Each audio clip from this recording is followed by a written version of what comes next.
አፈገይረ አላህ ተእሙሩኒ አዕቡዱ አዩሃ ልጃሂሉን ለመሆኑ እናንተ ማይማኖች ከአላህ ሌላ ያሉ አማልክቶችን እንዲገዛና እንዳመልክ ነው የምትጠሩኝና የምታዙኝን በላቸው ይላል። ይህን ያለበት እንግዲህ ነቢያችን አለይሂ ሰላቱ ሰላም በመካ ከተማ ስራቸውን በሚጀምሩበት ጊዜ አንድ አላህን ብቻ ነው መገዛትና ማምለክ ያለባችሁ፣ ሌሎችን በአዲያን አምልኮቶች በሙሉ መጣል አለባችሁ ሲሏቸው እነሱ ደግሞ በበኩላቸው የለም ከጥቅማት ወርድ ሲዋረድ የመጣው አማልክቶቻችንን መጣል የለብንም፣ እንኳን እኛ ልንተው ቀርቶ አንተም ራስህ ይሄን ነገር ማቋረጥ አይገባህም፣ ከኛው ጋር ተሰልፈ ማምለክ አለብህ፣ አንዳንድ ጊዜ እንኳን መሳለምና ማወደስ ይገባሃል እያሉ ይጠሯቸው ነበረ ማለት ነው። ታዲያ እናንተ ይህን ጥሪ መቀበልና መከተል ሲገባችሁ በተገላቢጦሽ እንደገና አላዋቂ ሳሚ ሆናችሁ እኔን ጣዖት አምልክ ብላችሁ እንዴት ታዙኛላችሁና ትጋብዙኛላችሁ በላቸው ነው የሚለው። ወለቀድ ኡሂየ ኢለይከ በእርግጥ ወደ አንተ መልእክት ተላልፎልሃል፣ ወኢለለዚነ ሚን ቀብሊከ ከበስተፊትም ወደ ነበሩት ነቢያቶች እንደዚሁ ሲተላለፍ ቆይቷል። ምን በሚል ለይን አሽረክተ አንተ በጌታ ማንንም ምንንም ነገር ብታጋራ ለይህበጦና አመሉከ ስራ የሚሰረዝብህ መሆኑ ወለተኩነነ ሚነል ኻሲሪን በእርግጥም ተከሳሪዎች የምትሆን መሆኑ ለአንተ በተደጋጋሚ ማስጠንቀቂያ እንደተሰጠ ሁሉ ታንተ በፊት ለነበሩት ነቢያቶች በዚሁ መልክ ታረጋግጥ ቆይቻለሁ። ስለዚህ እዚህ ነገር ላይ ድርድር የለም ማለት ነው። ሰው ለመግባባት መደራደርም ቢያስፈልግ በሌላ ትርፍ በሆኑ ነጥቦች ነው እንጂ ይሄ መሰረታዊ ነጥብ ነው። ከአላህ ሌላ አምልኮት ካደረገ አንድ ሰው በአላህ ዘንድ ተቀባይነት የለውም። የሰራው ስራ ሁሉ ተሰርዞና ከንቱ ሆኖ ለጀሃነም መጋለጥ ብቻ ይሆናል አማራጩ ማለት ነው። በሊላህ ፈዕቡድ ስለዚህ አላህን ብቻ አምልክ ተገዛም። ወቁም ሚነ ሻኪሪን ለሚውልልህም ውለታ እርሱን ብቻ አመስግን እንጂ እንኳን ከኔ ሌላ ያለ ማምለክ ቀርቶ እኔ በምሰጥ ጸጋና ውለታ ሌሎችን መመስገን እንኳን አይፈቀድም ማለት ነው።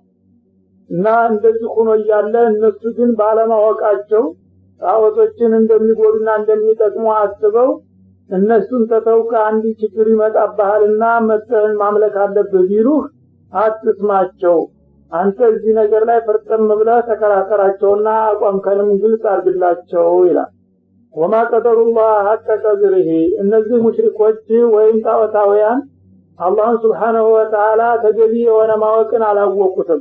አላህን እንደቀላል ነገር ስለሚገምቱ በጋር ስለማያውቁትና ስለማያውቁት የሱን ነገር ቸል ብለው የጣዖቶችን ነገር ያጋንናሉ ማለት ነው። ወይም አላህን ሱብሓነሁ ወተዓላ ተገቢውን አክብሮት አላከበሩትም። ወልአርዱ ጀሚዓን ቀብዶቱ የውመል ቂያማ አላህ ደግሞ ይህች መሬት የምትባለው ዓለም በቂያ ማለት አንድ ጭብጥ የምትሆንለት ኃያል ጌታ ነው። እንዲህ አይነቱን ጌታ እንደቀላል ቆጥረው እንደገና የማይሰሙ የማይለሙ ጣዖታቶች ካረዱትና እሱ ጋር ካልተሰለፉ አይሆንም ይላሉ ባለማወቃቸው ስለኔ ማንነት ማለት ነው። ወሰማዋቱ መጥውያቱን ቢየሚኒ ሰባቱም ሰማያቶች ደግሞ የውመል ቂያማ በእጁ የሚጠቀለሉ ናቸው። ይህንን እንግዲህ የአላህን ማንነት በዚህ መልክ ቢያውቁና ቢረዱ ኑሮ እንዲባላሉ ነበር። ሱብሃነ ታዲያ ለእንዲህ አይነቱ ጌታ አጋርና ተካፋይ ወይም ተቀናቃኝ የለውም፣ ከሁሉም ነገር የጠራ ነው። ወተዓላ ከማንኛውም ኃይል በላይ የላቀ ነው። አማ ይሽሪኩን እነሱ ከሚያጋሩት ሁሉ ይላል። ወኑፊኸ ፊሱር ፈሰዒቀ መን ፊሰማዋቲ ወመን ፊልአርድ እና በዚህ አጋጣሚ ስለ ቂያማ ቀን ስለተነሳ እስቲ ስለ ቂያማ ቀን ሁኔታ ልግለጽላችሁ ባላቸው ይላል። ያቺ ቀጠሮ በምትደርስበት ጊዜ በሱሩ ይነፋል። ያው እስራፊል የተባለው መላእክት እንደ መሰለ ነገር ዓለም የመሰለ ትልቅ ነገር ነው። እሱን እንግዲህ የሙታን ሁሉ አርዋህ የሚያከማችበት ነውና ወቅቱ ደርሷልና ሩሆችን ንፋና ወደ አካላቸው እንዲመለሱ አድርግ ተብሎ ይታዘዛል። እና አነፋፉ ሁለት አይነት ወይም ሶስት ዙር ነው ይባላል። አሁን ስለመጀመሪያው ንፊት ነው የሚያወሳው። በዛ በሱር በሚነፋበት ጊዜ ፈሰዒቀ መን ፊሰማዋቲ ወመን ፊልአርድ በሰማያትና በምድር ውስጥ ያሉ ፍጥረታቶች ሁሉ በሙሉ በድምፁ ተንቀው ይደናገጣሉ ማለት ነው። ይረግፋሉ ሁሉም ፍጥረታት የተባሉ ሁሉ አንዲት ድምጽ ናት እንኳን ሲላ ሷተ ዋሂዳ እንደሚለው አንድ ጊዜ በሚነፋ ጊዜ የዓለም ፍጥረታት በሰማይ በመሬት ያለው ሁሉም እኩል ጆሮው ላይ እንደተነፋበት ነው የሚሰማው ቅርብ ሩቅ ሳይባል ማለት ነው እና ከዛ ጩኸት እንግዲህ ክፋት የተነሳ ሁሉም ደንግጦ ይወድቃል ኢላ ማሻ አላህ Subhanahu Wa Ta'ala በዛ እንዳይደነግጡ የለያቸው ብቻ ሰዎች ሲቀሩ ማለት ነው ወይም ፍጥሮች እና እነዚህ እነማን ናቸው በሚባለው የተለያዩ አንድ አባባሎች አሉ ብዙዎቹ እንደሚሉት የጀነት አስተናጋጆች ናቸው በጀነት ውስጥ ያሉ የጀነት አስተናጋጅ የሆኑት መላእክቶች እዛ ስላላቸው እነሱ አስዋጋ ያገኛቸው እንደዚሁም ሑረል ዒን ውልዲያን የሚባሉት አገኛቸውም የሚሉ አሉ ማለት ነው እንደገና ሐመለቱል አርሽን የተሸከሙት አራቱ እንደገና መልቂያማ ሲሆን ሌላ አራት ይጨመርላቸውና 8 ይሆናሉ እነሱ ናቸው ሷቃ የዛ ቀን ድንጋጤ የማያጠቃቸው ይላሉ እንደገና ደግሞ ነብያቶችም እንደዛው ድንጋጤው አያጠቃቸውም የሚላለ ይሄ እንኳን ትክክል አይደለም ባይሆን ቶሎ የቀድሞ የሚነሳ ይኖራል እንጂ እነሱም አያመልጡም ሰው ስለሆኑ ድረስ ማለት ነው ثم نفخ فيه أخرى እና የመጀመሪያው ንግት እንግዲህ ካስተጋባ በኋላ በሰማይ በመሬት ያለው ፍጥረታት በድንጋጤ ረግፎና ጠፍቶ ይቆይና ሁለተኛው ዙር ደግሞ በሚነፋበት ጊዜ ፈኢዳሁም ቂያሙ ይንዙሩ የዛ ጊዜ በቀደም ሲል ባለፈው ጩኸት ያለቁትም እንደገና ከዓለም ጅማሬ አንስቶ ሲሞቱ የቆዩትም ፍጥረታቶች ሁላቸውም በአንድ ጊዜ በያሉበት ልክ ቡቃያ እንደሚበቅል እንዳሸን ይፈላሉ በመሬት ይነሳሉ ማለት ነው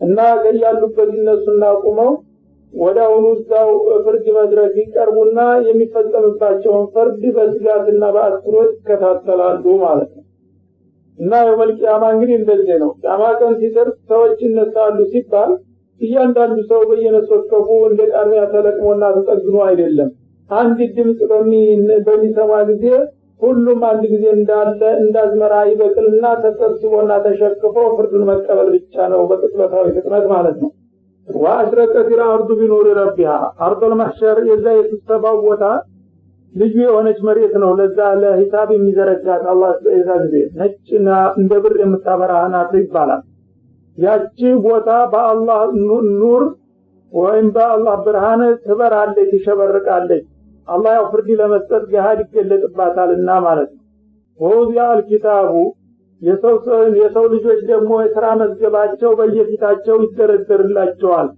በህይወታቸው ሙሉ ሲሰሩት የነበረውን هذا ማለት ያጂድ ያለ ተወካይ የነበረው መላእክት በእያንዳንዱ ሰው ፊት የሥራ መዝገቡን ታሪኩን ያቀርብለታል ማለት ነው ይቅራ ኪታበተ በመባልም ይጠየቃል ራሱ እያነሳ እንዳነብና እንዲያሰማ ማለት ነው ወጂ አቢን ነብይና ወሹሃዳ እንደገና ደግሞ ነብያቶችም ይቀርባሉ ያንዳንዱ ነብይ የተላከበትን ህዝብ ጥሪውን ያደረሰ መሆኑን እንደገና ህዝቦች ደግሞ ማዳ ኡጅብቱም ምን አይነት መልስ አገኛችሁ ህዝቦች ተቀበሏችሁ አስተባበሏችሁ እየተባሉ ቃለ መጠየቅ ይደረግላቸውና ሪፖርት ያቀርባሉ ያመነለትም እንዳመነ የካደውንም እንደካደ ይመሰክርበታል ወይ ይመሰክርለታል ማለት ነው ወሹሃዳ ሌሎችም ምስክሮች እንደዛው ይቀርባሉ በየጎኑ ያንዳንዱ ሰው አንዱ በሌላው ላይ ይመሰክራል ያየውን የሰማው ወይም ደግሞ ያንዱ ኡመት በሌላው ኡመት ላይ